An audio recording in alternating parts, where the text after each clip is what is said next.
Hello, everybody. It's that time of the week again. This week, I have a Kindle book. I'll do the thing where I put the thing in the thing. It's a Kindle book. It's not a Kindle book. It's a book I don't own a physical copy of. I just own it on Kindle. The Heart of Darkness by what is it? What does my note say? Joseph Conrad. Great uncle of. No, never mind. Scratch that. I was gonna make a joke, and then I thought it was stupid, and so I didn't make the joke. See? You gotta use the old noggin sometimes. Um, First, I believe this is a public. It's in the public domain, so this one's free, right? It's a free book. You can just go get it for free. Very nice. Let's see. Do I give my rating now? I'm going to give this a 4 out of 5. I think the writing, let's say the writing more than the story, is that good. I think, personally. That even if you could take a break from your genre and dig into this if you are a reader, if you're about it. Normies, no. I can't give it a 5. It's too dense for normies. They don't want this. Well, I'm not going to say they don't want it. They wouldn't appreciate it. Right? Because the meatiness of the verbiage is a lot of the fun here. It's very, very well written.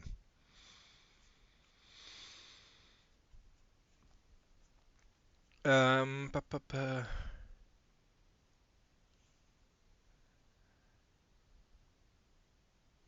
a great line in it.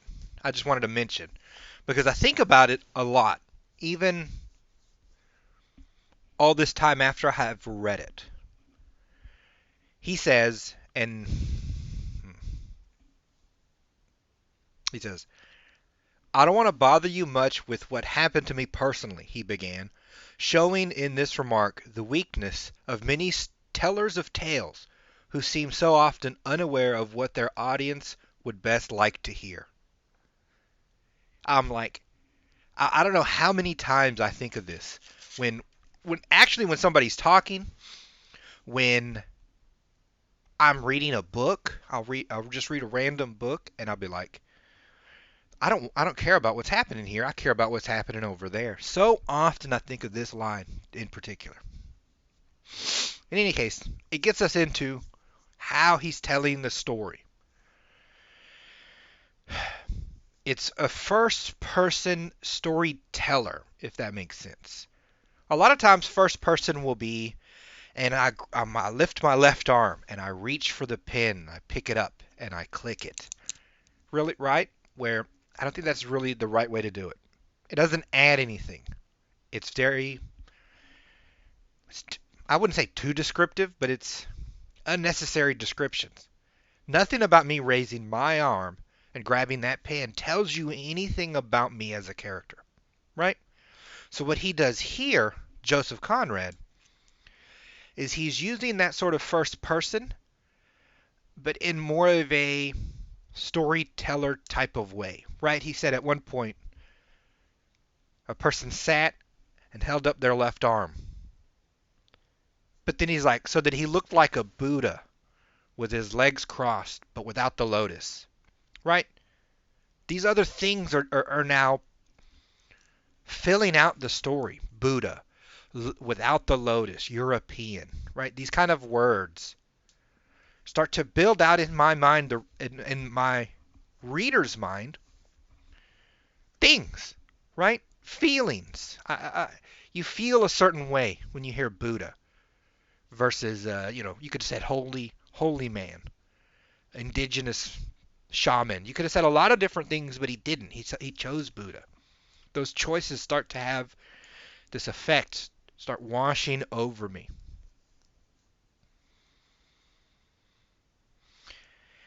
He uses that effect, this ambiance he's building. And so we have a person talking to us, relating to us the story. And then in that, right, we're going this way, he turns. Because in the story, he's retelling a story from another person. Right? So now we're kind of going deep down in the rabbit hole, so to speak. The other person being Marlowe. Marlowe is going to be our person. So we end up being, we're on a steamboat on the River Thames in England. 1900-ish, because that's when they had steamboats. We're not getting a lot in terms of building out the world other than that, to be honest with you. No hand holding. It places us because he never gives a name for the narrator. We are, in a sense, that narrator. Weirdly, right? He puts us on the boat listening to Marlowe because they have to wait till the tide comes before they can continue on with what they're doing. And so everything he's like, I can't believe he went that way, Marlowe said. Right? We constantly remember that it's Marlowe speaking. It's very slick.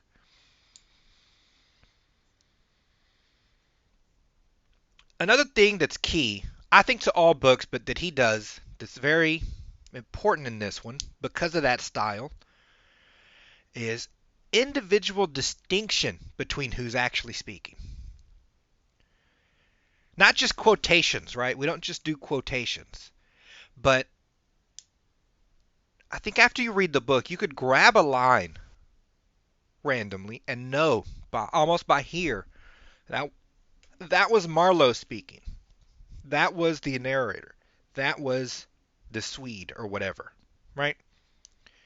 That you're changing up sort of the pacing, sort of the verbiage enough so that they have distinction between them. It's very important. And he does it very well. Very well. I really like it. And if you listen to other videos that I have, I don't particularly care for first person whatsoever. I do not.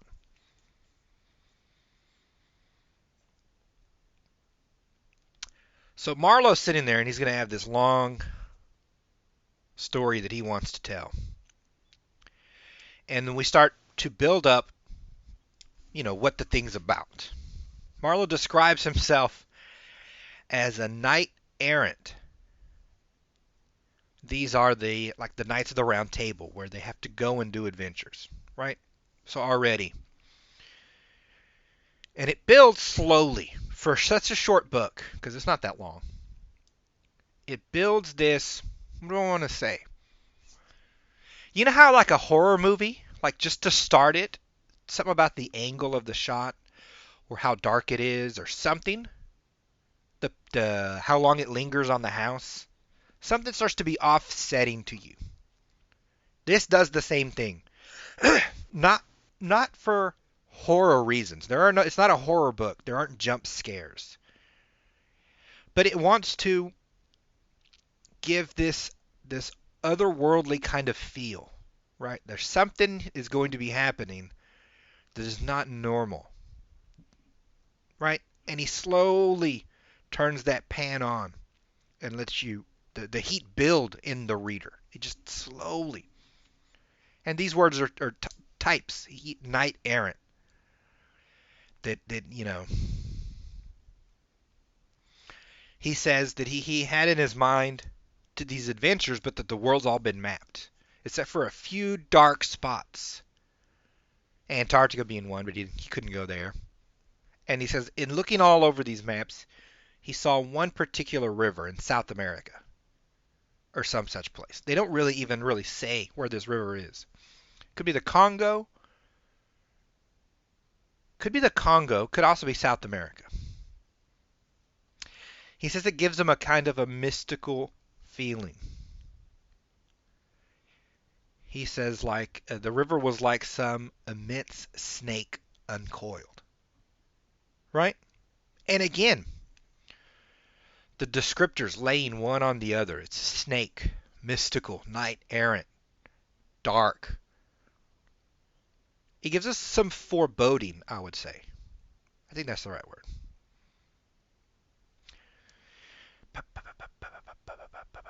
He goes to because he needs to. He can't just go. It'd be expensive. He's and also he has a job. His job is to be a pilot. Right? That's when my eyeball itches.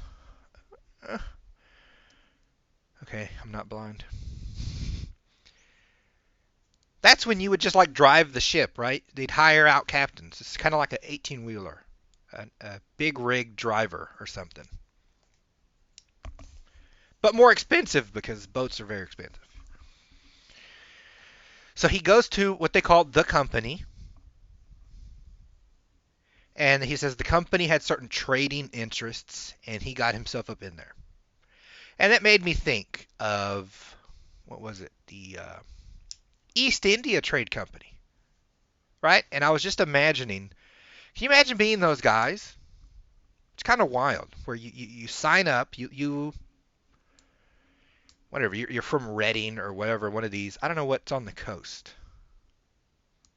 Little coastal city of England, just a tiny little Dover. And you just learn to sail, right? And you hit about 16 or 17 and you go sign up with this company. They're going to pay you this mad cheddar. And you get on a boat. And then they'll send you to like India or the edge of Africa or South America, some far-flung place on the planet. And then you work for, I don't know, 9 months and then you come back home. For me, that's kind of wild. Not the distance, but how different a world they would be going into, right? Because you'd go from a London, an England with books and education, to a place where they're chucking spears, right? They're still chucking spears at you. There's no roads. You see, the worst you have in England, what, bears and a hog, and now you're seeing a lion and hyenas? It's got to be wild.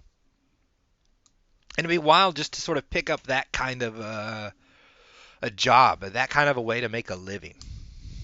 It's got to be trippy. In any case, back to our story, because that, again, popped in my head. His predecessor was killed by savages during an altercation. I think the dude, you get in the jungle, you kind of lose your mind. That's how they describe it. And the dude started whacking someone on the head, right? A village chief. And then he got stabbed with a spear. Then everyone ran off. And so he died, and then there was a space for our Marlowe. And it's funny in the telling, he does glaze over that sort of an incident. Where in other books, you know, if you harped on the death, it'd be a different book, right? But the fact that the river's this mystical snake, and that a dude getting stabbed is just glossed over, it's a little backwards. And it starts to be offsetting for us readers. Normally, the death would carry more weight. Even the simple act of getting a checkup before he goes, right? This conversation adds to this eeriness.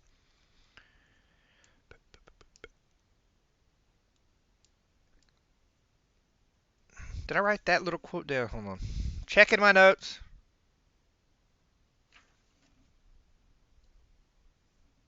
Okay, I did write it down.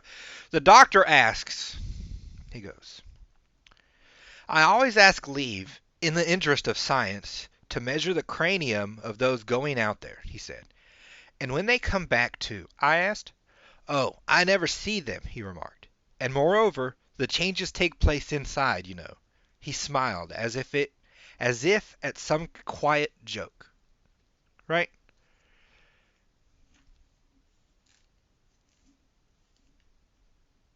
it's odd. This pincers to measure the cranium, that he's unconcerned with you coming back. The changes are inside, right? It's sort of philosophical, but off-putting, offsetting, because it's what is it? He smiled at some quiet joke. Yeah, but what's the joke? And the fact that our Marlowe isn't interested in that joke. He doesn't expound. It didn't have an effect on him, which is something our author is doing to us, right? We're seeing things Marlowe isn't seeing, and it makes for this unsettled element. He also uses the first person narration. In the way I read it is sort of the way it comes. And normally, if you look at a page, right, we'll end up with these. What have we got? When somebody talks, it gets a paragraph break, right? And then they talk, and then we go back. So if two people are talking, there's these breaks to make it easier to read. He does not have those breaks. He doesn't have to. It's a first-person narration. It's one person telling the story. So we get these smaller hash marks to delineate dialogue. And then we go, he said, and then another hash, and now it's Marlowe speaking. Now it's the doctor. Now it's Marlowe. Now it's the doctor. Now it's back to Marlowe. Now it's back to narration. We're out of the dialogue completely. Your eye picks up on all these things as a reader, right? And the breaks you're used to seeing are now not there. And you sort of feel pressed. You feel pressed by what's happening. You know what I mean? And you're not used to that pressure, and it's uncomfortable. And it then adds to all these other little elements we've been picking up along the way for this eeriness, right? Excellent. Genius use of first-person narration.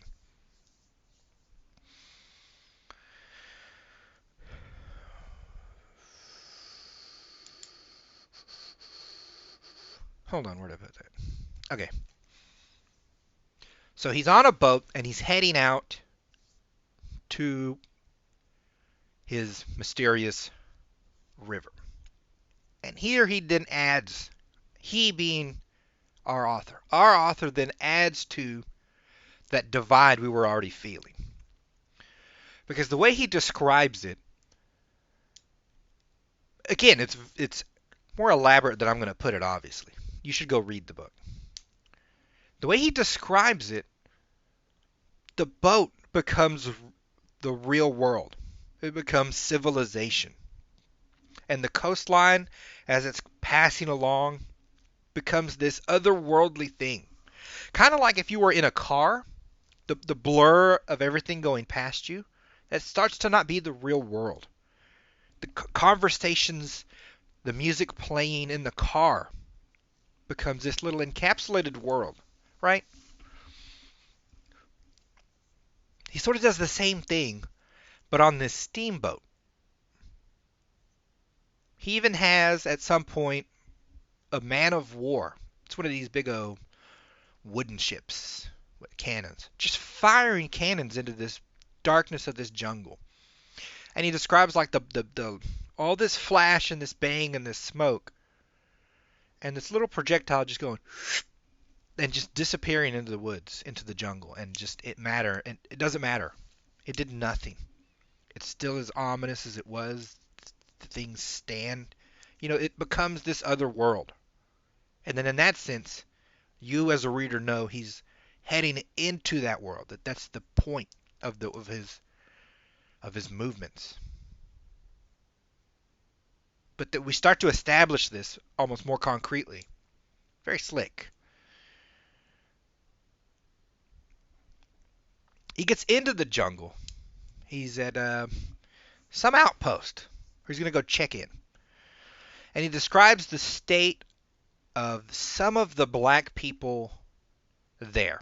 And it isn't pretty. And the way I took it, the way it hit me was because it wasn't Marlowe wasn't vicious about it. He wasn't glorifying it. He wasn't happy. He's not a psycho. It was that same element of reality and not reality. So it felt like purgatory, right? It felt like the description, the sorry state, some of them dying, some of them almost dead, just sitting around being led in chains to some gallows or whatever they were doing. It felt like he was walking through purgatory, honestly. If you read it, you tell me if you think it's if I'm off the mark here. But it was such an eerie, odd feeling the way he was describing it. Probably also historically accurate, if we're being honest. If we want to take the accurate route, you know, they were slaves back then.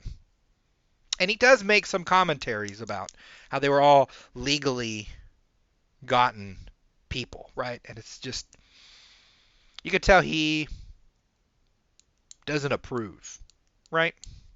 As an author, he gives me that sentiment without telling me and without upending his story. We then cut to the chief accountant, who is the polar opposite, where they're all black and half naked and in chains and dying. He is white as a white man in a white suit, head to toe dapper, in the middle of a jungle. He got like a three-piece suit on, right? And it's one, a contrast. It doesn't fit the purgatory narrative, right? He's not some other part of purgatory, unless he's supposed to count like as an angel. I'm not sure, but Marlowe takes it like a taste of civilization, right? Like this man carried that with him, and he's doing it on purpose to keep some civility in his mind, right? And maybe that's like, how do you not lose yourself in purgatory kind of thing. I don't know. But I love the contrast between the dark skin and then the white and then the suit to bring up all these elements. He then has to go deeper in, and he literally describes it as various things happened. Right? If you see this cottage or that,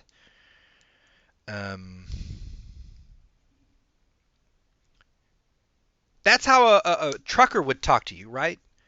Like, you would be amazed that he hauled a load of Ferraris, but to him, it's all behind him. It's whatever's in the bucket, right? So as he's a pilot of this boat, he's not too concerned with what he's carrying, where he's going. It's moment by moment. Don't hit this reef. Don't crash the boat. This kind of thing. And I love how he's nonchalant about it. Right? It's very,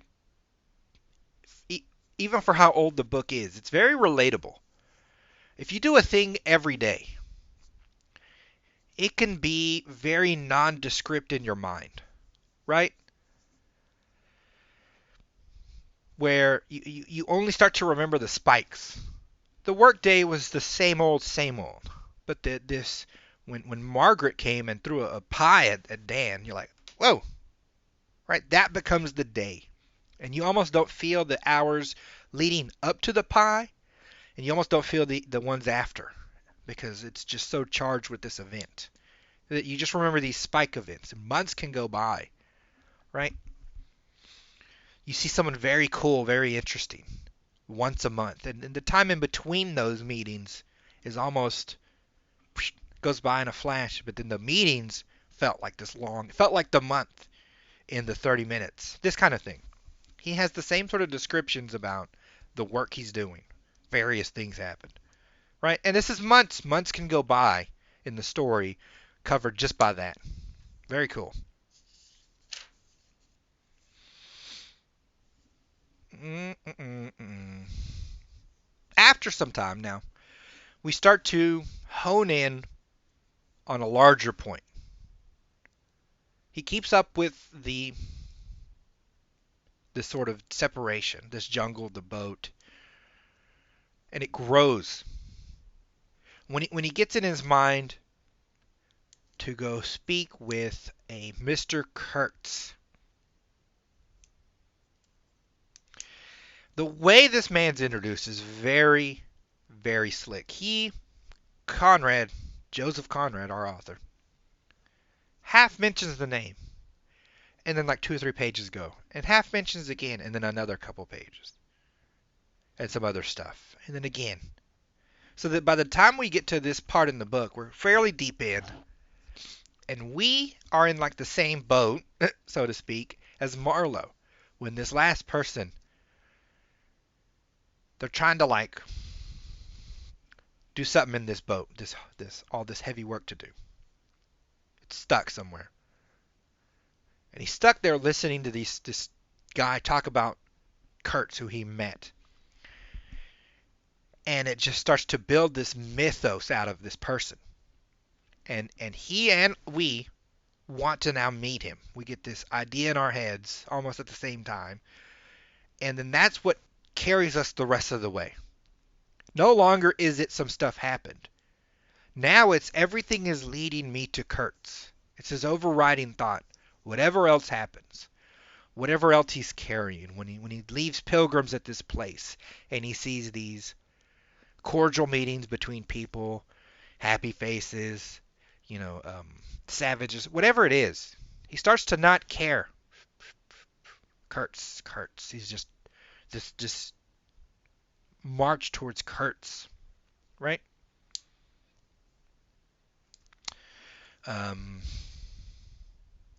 I say officially he's the chief of the inner station, right? But that's just the title.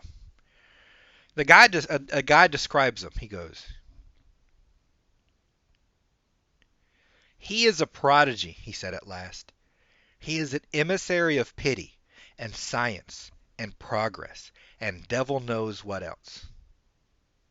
Now I'm like, if that's not one of the all-time great descriptions of a guy, I'm like, what the crap? Emissary of pity? I don't even know what that means, bro. But the dude sounds intense, right? And that's what we have with Kurtz. This growing myth, and it grows with an intensity, right? This drive to see him. These effects he has on everything and everyone around him, apparently. Every person we meet who has this something about Kurtz, he's just very drawn to. Other people we don't care about. Who knows how many of them came and went, to be honest. But Kurtz, and he keeps grabbing more.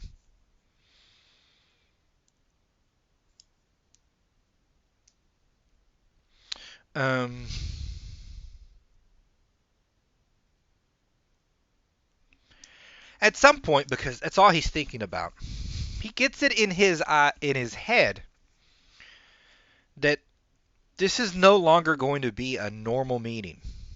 I'm not going to sit and talk to this man.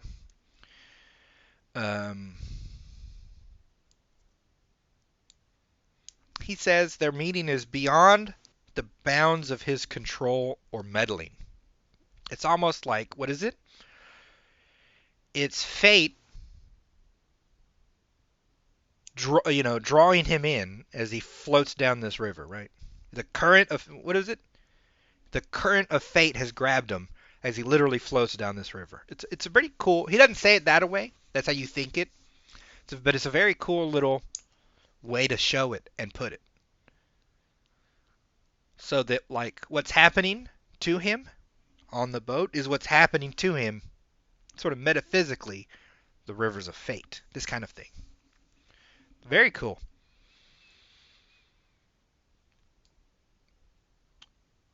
At some point, they see off in the distance, these cannibals coming.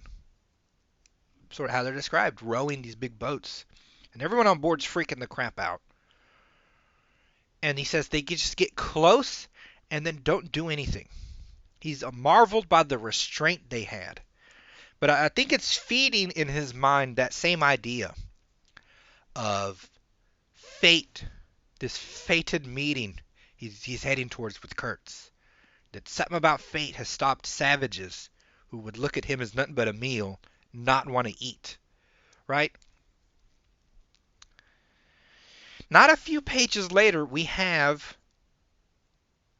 um, they're just out of the quiet of the jungle. He hears some noises, right? Some like I guess clicking, and then some light splashing, and it takes him a second to even realize he's getting shot at by arrows, right? It's such a weird. As a reader, you thought you got the attack out of the way when they didn't attack because it was so described. That this one almost catches you by surprise, not a jump scare, but this a surprise, like still with the unknown could happen. That this attack suddenly happens. His pilot, is second in command, so to speak, is a local black person who freaks the crap out, doesn't steer the boat right. So he then has to go grab the boat to keep it from getting wrecked as arrows are flying around. Dude opens a window to take a shot at somebody. Boom! Just takes a spear in the chest. He says I don't want to laugh, but it's kind of wild. He takes a spear to the chest, falls, hits the wheel, lands on the ground at his feet.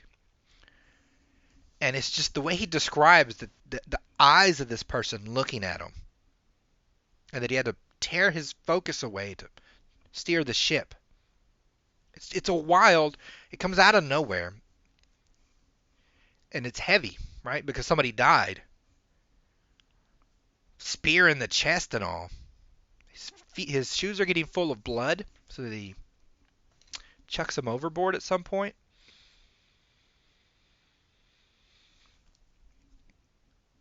So once they get clear of it, it strikes him.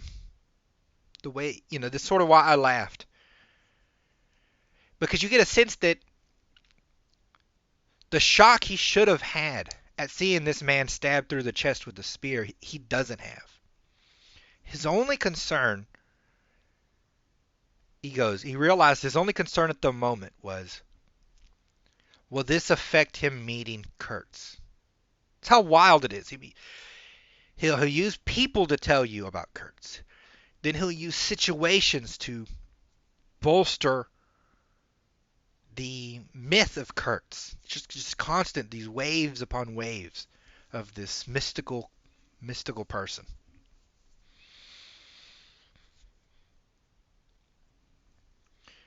He then, the author now, they're telling the story. Marlowe stops talking, and our narrator then describes him sort of being forlorn, like he doesn't have the words to go on. And it's an interesting break because we're here in the jungle, then we break back to the boat almost, but we didn't leave all that behind. Because here, our boy Marlowe gets depressed almost even in the retelling of the story because he's sad that he might not do Kurt's justice almost. It's wild. And it has this effect on you as you're reading. It's very cool. He gets sad even remembering when he thought he missed his chance at meeting Kurtz. In the present, he's sad at the memory he had in the past of something that didn't even happen because he ends up meeting Kurtz. That's how heavy a toll it's taking on him. It's kind of wild. Marlowe now describes Kurtz as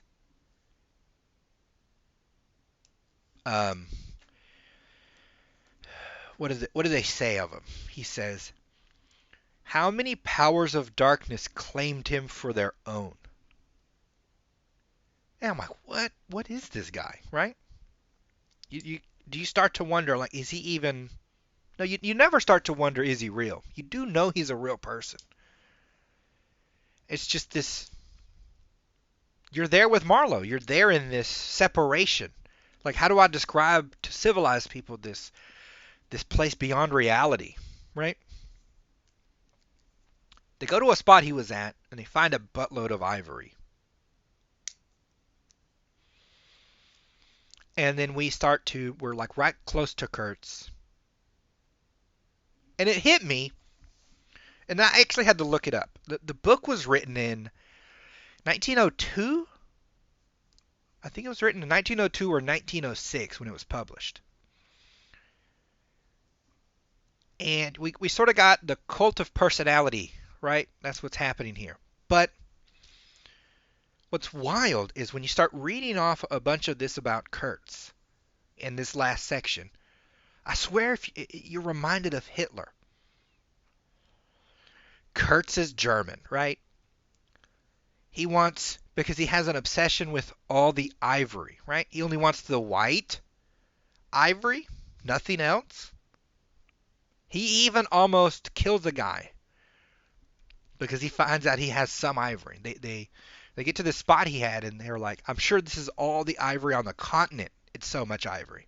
But of course they load it up. He's sick somehow, physically inside. There's a sickness to him.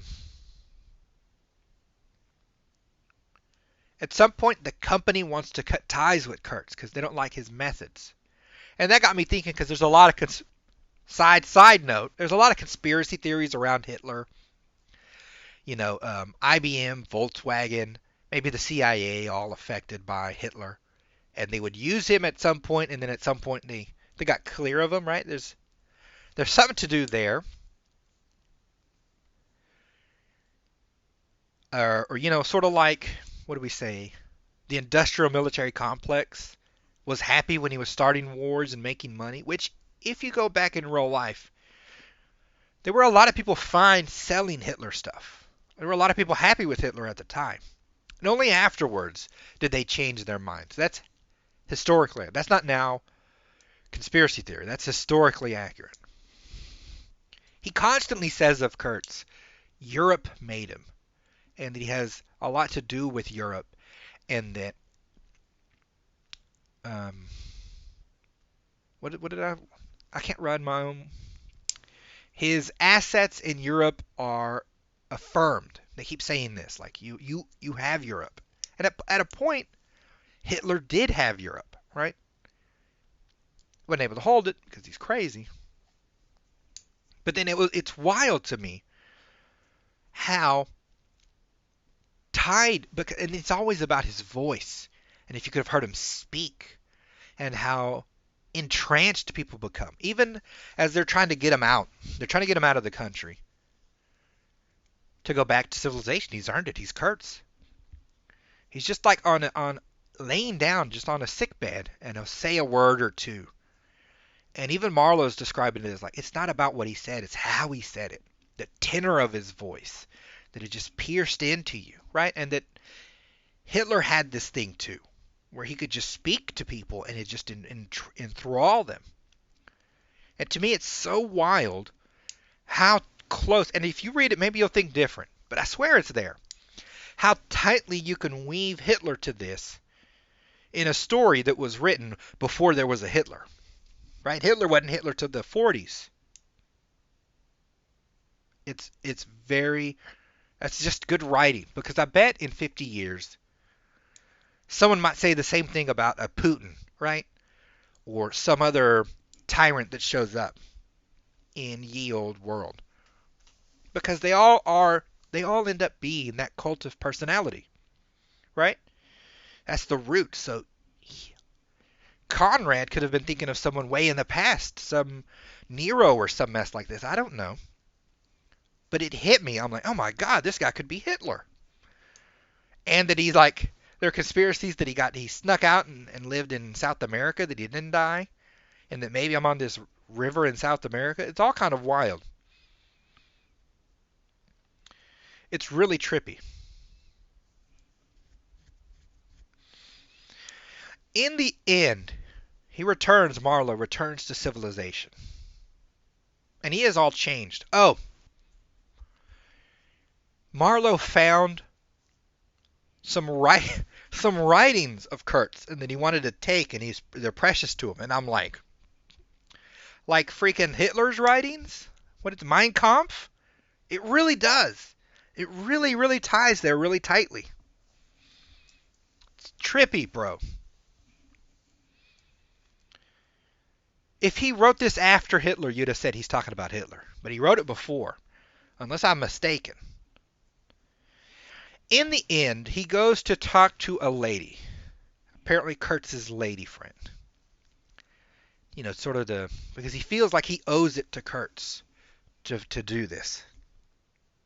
I think he gives her the book, and they talk in this sort of abstract way about two people who were sort of in love in different ways with Kurtz, the great Kurtz. Even at some point, he's like at a loss for words, and he's just like, and to hear him, and she finishes, she goes, it is to love him. They were both affected by this voice. His last words were the horror, the horror. But he doesn't tell her that. And he kind of almost feels bad about not giving her Kurtz's actual last words. But he said she seemed so wanting that he goes, his last words were your name. He didn't even give us her name. He just says it that way. His last words were your name. And then sort of that's how the book ends. And it's you go on this weird trip. It's a shorter book. It's a shorter book, but you do go on a kind of a trip. And it is just luscious writing. It does, I think it's a 4. It's just magnificent writing, all the verbiage. It's a wonderful book, but it's very short, so even if you're taking a break from your elves or your teen romance YA novels, I think if you're a reader, you should go check this book out. Plus, for the price, you're doing pretty good. It's very, very good. Okay, how long was that? Let me check. You know what? It's longer than I thought. I know how to blab about a book. Okay, ad time. I won't go too long with the ads. Y'all know the drill. Y'all see my book there. I'm doing the slowest. What are those? When they do suggestion, they just flash it in your face and you're supposed to suggest something. I can't think of the word now. I need to go eat lunch. It's the slowest subliminal message on earth, right? I slowly flash these books before you, and you become interested, and then you buy them. Then I become rich. Is that how that works? Yeah, maybe. All right, people. Thank you, and I'll see you next week.